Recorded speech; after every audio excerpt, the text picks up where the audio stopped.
Hey everyone, Alex here again, and as promised, I am going to do a video on another game than just Guild Wars, and that game, at starting, will be Disciples 2, The Dark Prophecy. Now known on Steam as Disciples 2, Galleon's Return, and also Disciples 2, Rise of the Elves with its expansion pack. As I had mentioned, this is a very fun game. It's not quite a 4X strategy game, although it is a turn-based strategy game, but doesn't have all the deep micromanagement elements you're going to find in a 4X strategy game, such as Civilization and a lot of the space 4X strategy games like Master of Orion, etc. This is a game that it has a lot of depth, although from the management side, the resource management side, it doesn't look like it, but it does. And that's what makes this game so accessible, is that it doesn't drown you in a whole bunch of, frankly, busy work that you see with a lot of these other games. So I am going to start. I'm going to do single player. One thing that I'm going to try and do is, a lot of people do kind of let's play videos where they go through the main campaign. I don't quite like doing that, frankly, because one, everyone's done it, and two, I don't want to kind of give out the whole game. I want to show what the game does. So if there are things like quests or side activities, which a lot of people don't do, same thing in Guild Wars. You're not going to see me go through the main campaign in Guild Wars. There are lists and lists and lists and playlists of people who've done that. I don't need to retread over old ground, no matter how entertaining I might be and how interesting I might sound.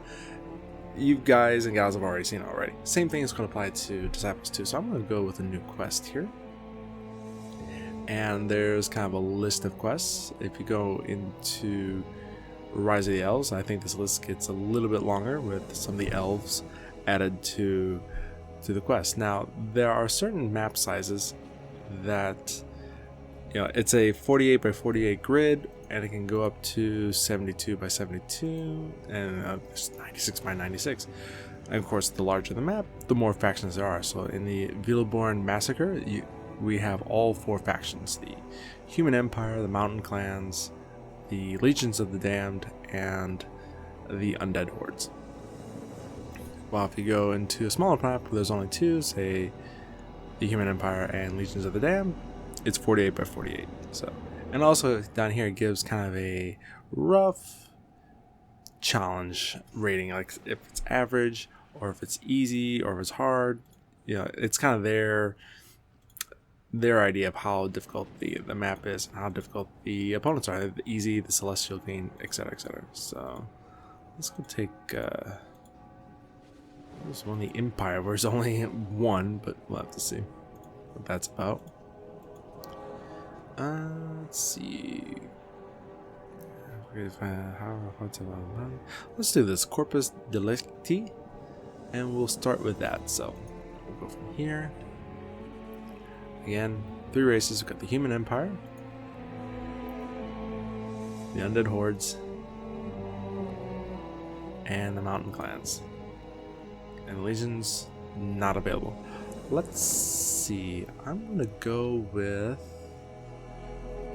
Let's go with the Empire. Okay. Now this screen is actually very important. I'll put my Alex. Put your name down there. And there are two things that you choose on the screen that's going to affect everything. First of all, again, is the difficulty. You have average, easy, hard, very hard. And the AI is pretty good in this game. It's not stupid. If you go into these higher difficulty settings, they will go after your weakness. They will go after units that are hurting, and they'll attack you on multiple fronts. So I'm actually going to switch to hard, and that will give me a good run. Now here's where you're going to make a big decision. There are three types of roles you, as kind of the main strategist, can play, and these give certain benefits. So the first one, Warrior Lord. The Warrior Lord's units will regenerate 15% of their damage each day, but magic research is limited to the 4th level. So this is good for factions or a playstyle that isn't heavily reliant on healing, or a faction that does not have healing, for example, Legions of the Damned, or something like that, or it's frankly kind of a little bit of an easier play style as well. You just automatically regenerate 15%, and that's about as much as it does. You also start with the warrior leader unit, which we'll see here in just a second. Second one, Mage Lord. The Mage Lord can research all the spells at half the cost, and spells can be cast twice a day. This is very nice. You start with the Magic Tower, and you get, normally there's 4 tiers of magic, but in this case you can get to the 5th tier, which is very strong magic, and you can cast them twice a day at half the cost. And you will start with the Magic Leader in your map.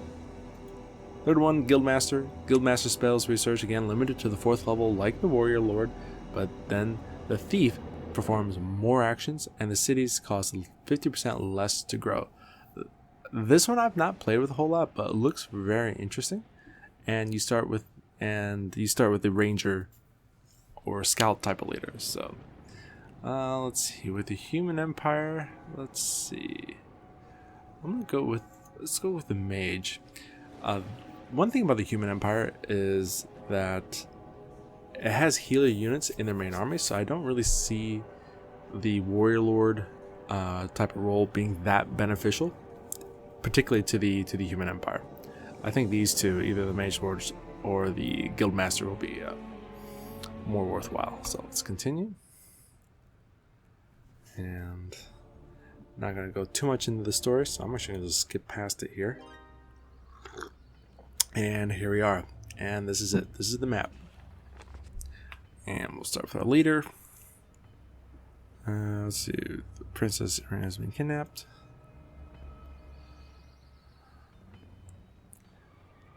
And the clans will never ally with us if this princess disappears. So she's disappeared. Okay.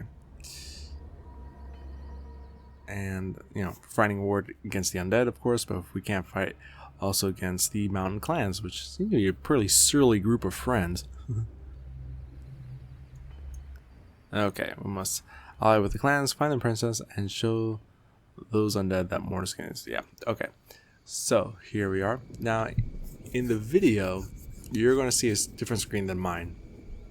Again, the way Fraps is working, it's grabbing, I believe, the video from the memory buffer of the video card, and there's a little bit of post-processing going on after that.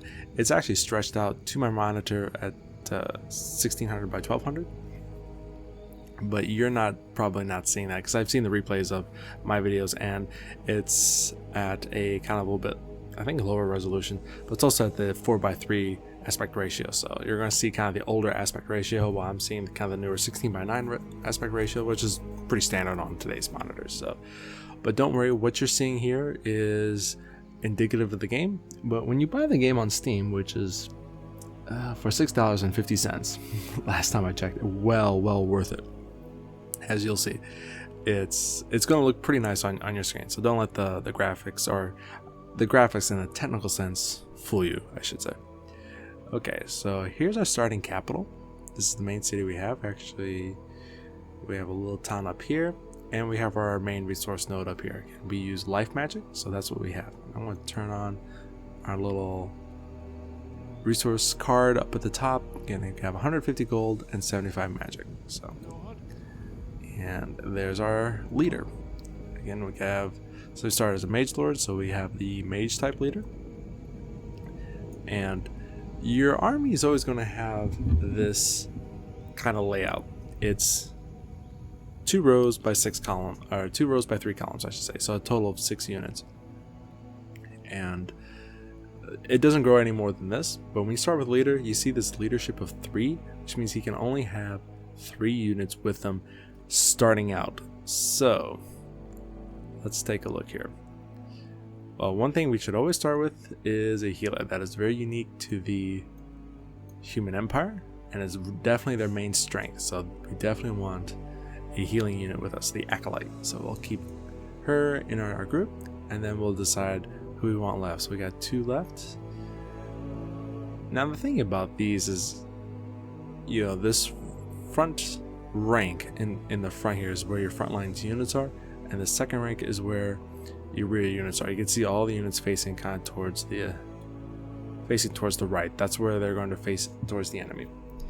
I'm going to grab the Witch Hunter, which is good against the undead hordes, and that's who we're fighting, because he gets a ward or immunity to mind attack spells, and that's one thing that the undead hordes excel at, is mind dead spells, and they can be pretty annoying in that regard. So we're going to grab him. He's also a advanced unit. He is up 1 level than these rest of the guys, and so we're going to grab him. And I'm tempted to take the archer, but just having 1 frontline unit means he takes all the beating. So I'm gonna grab another frontline unit. Okay.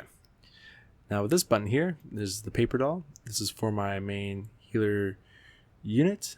Actually, not my healer unit. This is for my main units, my leader unit. So, and I can give him items. So I can give him a healing potion, that potion, resurrection. I'm gonna give him just a few here. I'm not gonna take the whole thing, and see why here in just a second. So, and now leadership is filled up, 3 out of 3, and we can get started. We can take off. Again, there's a lot more to go through here. Again, starting as a mage lord, and we'll do some construction. And we have the magic tower. Magic tower is built. Again, this is where we build up our capital, and each one of these buildings adds a new function or opens a new type of unit. So down here with the other buildings, we have the guild hall, which is where we can recruit thieves, the magic tower, which is already built since I'm a mage lord, which is where new spells are researched, and the temple, where your units will be healed and revived in the capital and any other cities. So if you want your units to heal inside a city or the main capital, you need this temple, or to bring them back from the dead, or to heal them back up. It's actually a very important building. It's always one of the buildings I build first, because it's, no matter what race, because it's pretty important. These 4 other areas, these are buildings that deal with the upgrade path of your units. So the upgrade path for my fighter units, the upgrade path for my mage units, the upgrade path for my archer units, which is not that big but still quite effective, and the upgrade path for my, I think, support units. And support units is where the unique units of that race usually reside. So in the case of the Human Empire, they have very unique type of units in that they can heal. They're the only race that can heal mid-battle. In the original game, I should put a caveat on that, the elves also get units that can heal mid-battle, but they're not quite as effective as these Imperial units. They can do some healing, but not to the same scale as the Imperial units. Again, not exactly sure which path I'm going to take yet. And one thing to remember, and it's very important, which building you choose, whether you choose to build the monastery or the church, when you build the church or you build the monastery, this second path becomes grayed out. You cannot pursue that path. So if I build a church, I can no longer build the monastery, the sanctuary, or the worship house. Same thing, if I build the monastery, I can no longer build a church, cathedral, or basilica. I am chosen into that line, and there's no bulldozer in this game to knock these buildings down if you want to make a different decision. Once you make that decision, the structure is built, and that is how it's going to be for the rest of the campaign. The magic spells, again, up at this button here. Research spell. This is where all the spells can be researched. There's 4 per tier. Starting out, again, the cost is very light. Research costs 100, and the casting cost is 100. Now, because I'm a mage lord, it's the half the cost of the research cost. So typically, this would be a 200 life mana research cost, normally. And again, it gets more 100. Then at tier 3, it starts bringing in other types of magic, runestone magic, infernal magic, things like that. So you need to start capturing other nodes on the map in order to fuel these types of higher tier magics. And you get to tier 4, you get 3 types of runestones that you need. And we get to tier 4, you need all 4 types. So, or I should say tier 5, you need all 4 types of runestone magic. So very interesting. Okay, we're all set with that. And we have our main army, and we're ready to go. So come on here. Now when you start out, there's always kind of these lower level units around your main capital. This is where you're gonna kind of start up your main campaign, is getting your main army leveled up with these kind of trash units. I won't say trash units, but easier level units.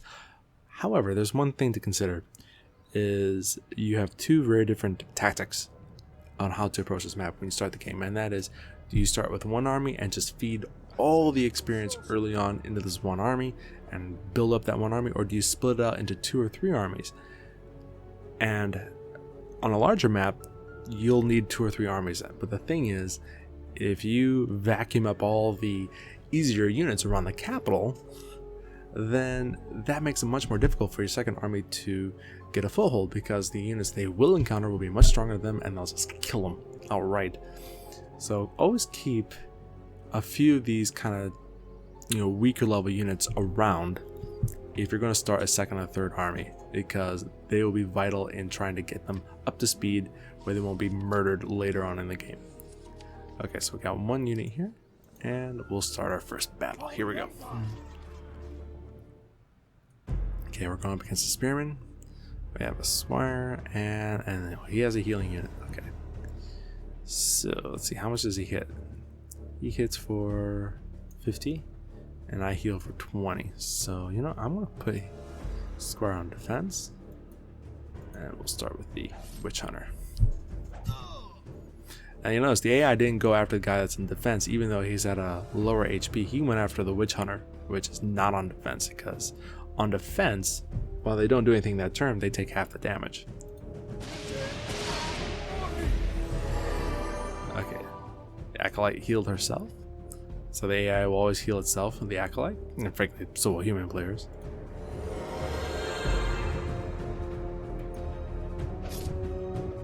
Hits in, boom.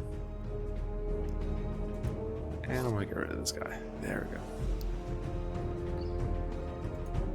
Strike again. Okay, he's down. She's down to 26. And what I'm gonna do, I'm gonna just do some loop healing here. So which means I'm gonna put him on defense, him on defense, my leader on defense. She's gonna heal herself up, but she can't do anything. She's not an offensive unit, so I don't have to worry about it. So there's 20. We'll do one more. I don't feel like being here all day.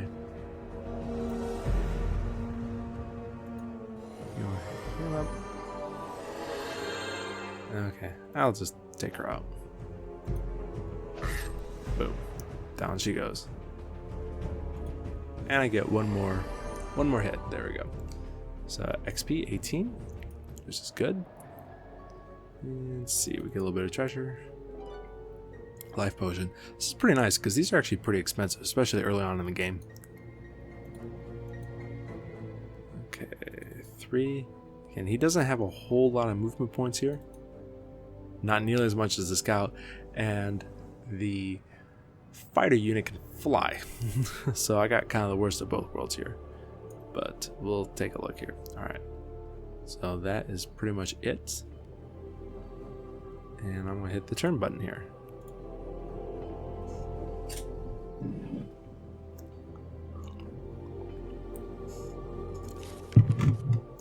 Mortis wants your soul, okay. When you start off at war, you'll get these aggressive messages early on, but it looks like the mountain clans weren't too mad at us. Are they neutral? Oh no, we're in alliance. Okay. Even though their poor princess got kidnapped, we're still in alliance. Okay, that's good. Okay, so we got 150 spell magic, life magic. So now I can research. I can't cast anything, but I'll research. And these spells are very important because they can do direct damage. They can give certain stats to your unit or bonus to your army before they engage. So a lot of preparation work is done, which is pretty nice. And let's see here. I want to increase strength even though I can't cast it yet. We'll go from there. Man-at-Arms, Thief, Spearman. That's actually a pretty tough unit. But Let's give it a go. Let's see what happens. And thief, high initiative. Let's see. Thieves have very high initiative, so they're going to strike first, almost pretty much always. Take him out. Squire's going to get beaten up because that spearman hasn't attacked yet. There.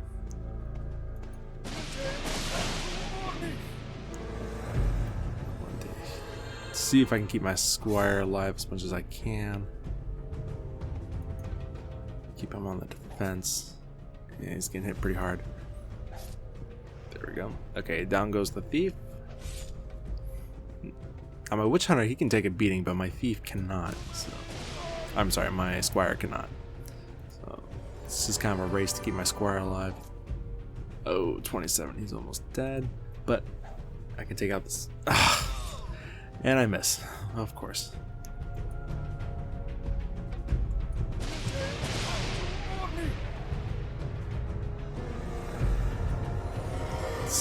So 28. Oh yes, so he can, and he misses again, of course. At that low, just go for it here.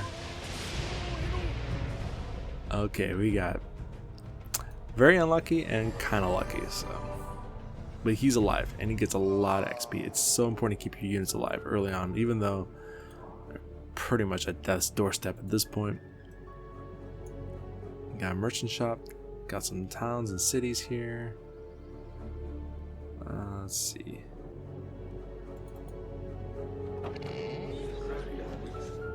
Anything I want to buy?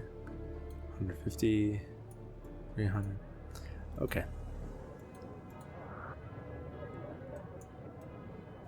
Master Thug Thief. It's kind of tough here. Lizard Man. Okay. You know, it's time to use one of those potions. There we go. This gives 100. Let's see. I'm not sure if I'll use that yet. Okay. Well, anyways, I'll hit the turn. There we go. Again, this starts out pretty simple, but it's not so much simple as it is straightforward. But the combat is quite good and quite in depth. As you can see already, okay, do I put someone on defense? Do I put someone on attack? How do I use magic and things like that? Alright. So 125. I'm going to cast one spell. And this gives a 10% damage increased. Pretty nice. And yeah, I'm actually going to give a spot of healing to my witch hunter because these lizard men, they can hit pretty hard. Let's take a look.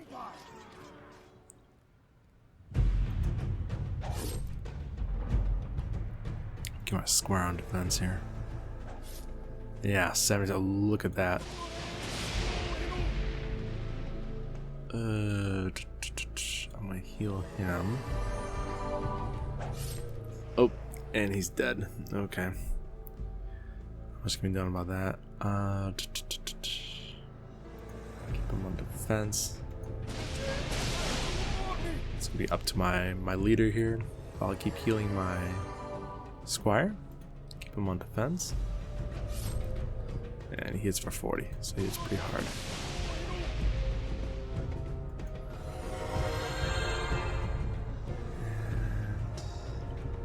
What's this hit for? 22, 27. Nope. It's not gonna kill him in one go here. Again, trying to keep the damage down as much as I can. Boom. There we go. He gets hit again, but I can strike and take him down. Okay, so now these two units are ready to level up. In fact, I probably should have built a building before I went to this battle, but that's a good thing.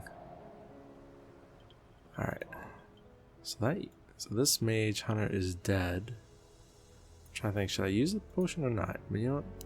I'm gonna beat a retreat back. And let's see, I am going to build. So I got 450 gold.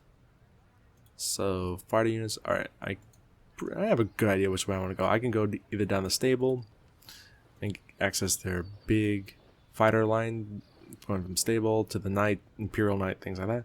Or I can go with the dungeon, the torture chamber, and the magistrate. And since I'm fighting the undead, I'm going to go this route. I'm going to go with the dungeon. There. And you can only build one building per day, so I'm going to just leave that one there. And hit the turn, and we'll go to the next turn.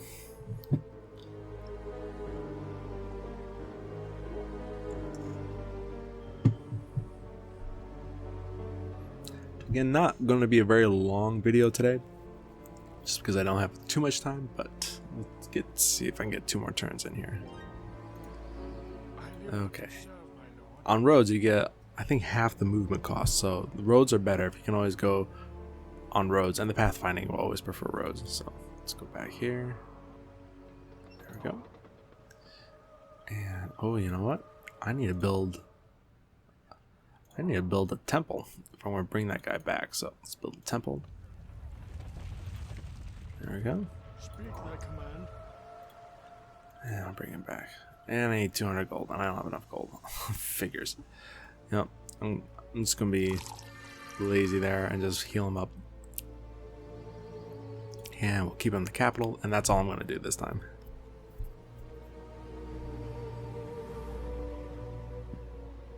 After this, I'll just find some weak unit or weaker unit and upgrade those 2 units. There we go. And 250, very good. And I got 1 more building to build. And is which path do I want to go here? Yeah, I'm gonna go with the monastery. Get more healing, but single target healing. Okay. And I'm going to save some cash. I'm just going to keep in the capital, and they'll heal up a lot faster. So there we go.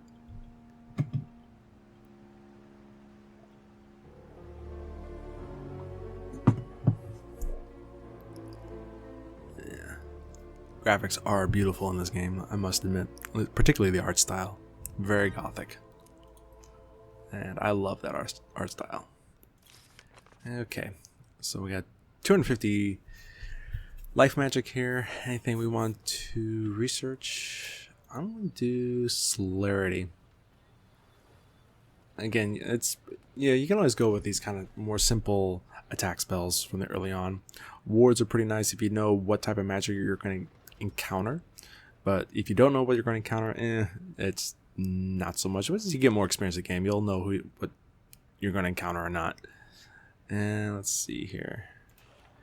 250, not much, but I will research celerity. There we go. I'll go in here.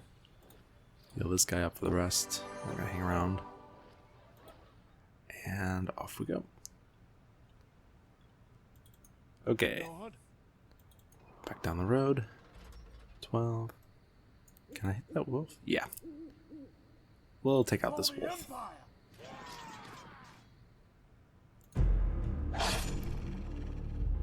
And I'll put Squire on defense again. This wolf, he can hit pretty hard. He can almost hit as hard as the lizardman that I fought earlier. And yeah, I'll hit him again. Actually, I'll get the Squire in on the action. Yep, and he went after the Squire. Boom, there he goes. And you know what? I know he's going to upgrade, so I don't need to heal him. I'm just going to heal the Witch Hunter. There.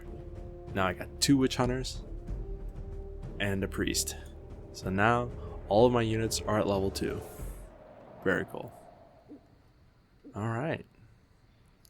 And that's all I need to do this turn.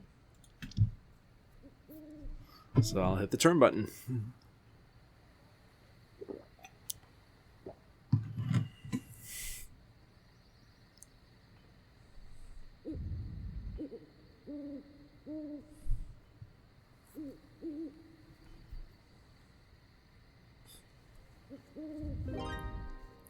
Okay, send 5, 150 gold. This is where you really want to start looking at, okay, what kind of resources do you want to get now? There's a death magic node here, There's an infernal magic node here. They're not too important right now, but they will be. Okay, later on, because that, again, it feels out my magic. But if I can find more life node magic and definitely more mines, that would be awesome. So move my hero around. I'm going to leave this town down here at the bottom for now. And okay, we got another lizard man. Oh, click on my hero here. So this is my main team. So it's helpful to look at, again, where the XP is and how far along they are on the upgrade path. Now that they're tier 2, or yeah, I should say tier 2, it's going to take quite a bit longer before they go up to tier 3. So I don't have to worry too much about buildings right now. Yeah, 475. My leader, again, he's a leader, so he doesn't use tiers. So he'll just level up. So I don't have to worry too much about Gore here. Alright, and hit the turn button. And this will be my last turn for this video. I just want to get things started, give you guys kind of an overview, how the kind of game looks, how it feels, some basic instruction on how the game plays, and later on I'll keep doing this quest and we'll see how things go here. Alright, so here's the Lizardman. I'm going to cast Celerity. I'm going to give myself 10% initiative, which means I'll have a chance to strike earlier. And here we go. And there's another life node right there. Very important. Okay. Now that they're both witch hunters, I don't have to worry too much about where the AI is going to split, because he's going to hit one of them. There he is. Okay. And actually hit the one that was just a little bit less than the other one. So again, you see that priority from the AI, always going after the weaker units. And they can be vicious about it. So I got my priest. Now I can heal up with 40 on a single unit, which is pretty nice, particularly in a battle like this. Boom. Down it goes. Get another good shot of healing, and he's pretty much right back to where he was. Very nice. It works very well, but sometimes again it doesn't work very well when you start hitting opponents that deal party-wide damage, and then you're scrambling trying to keep everyone alive. So again, there's pluses or minuses. Take a look here. Okay, there's some ruins. There's a little bit of loot, which I can't get yet, and there's a resource node. Okay. Well, I'm going to head back to my capital, and there's a certain leader type of unit called the Angel, and the Angel can plant rods, which are small markers on the overall map that can put a little bit of your land over a certain resource, and if that resource is under your land type, you get that resource. So land is a very important concept in this game, which actually I have not covered yet. So I'm going to put her down, and I'll just give her a puny squire. Start her off here. And she's a flying unit, which is nice. And I can get her on her way here. But again, I forgot to mention, every faction has a land type, and with the Empire it's this lush, verdant, green land, full of trees. Anything that is under that land, you claim that resource. So this gold mine here is under that land, I get that resource, and this life magic node here, I get that, it's under my resource. This one I don't get because it's out in the middle of nowhere. You can see that it's kind of a dry land type of area, so I need to put my land underneath it, and later on I'll show you what that looks like when I plant a rod underneath it. So anyways, I hope you guys enjoyed this video. Again, it's my first video with Disciples 2, just a quick overview starting with the Empire, and I'll see if I can keep this mission going. So anyways, I hope you guys enjoy it, and I'll talk to you soon. Bye bye.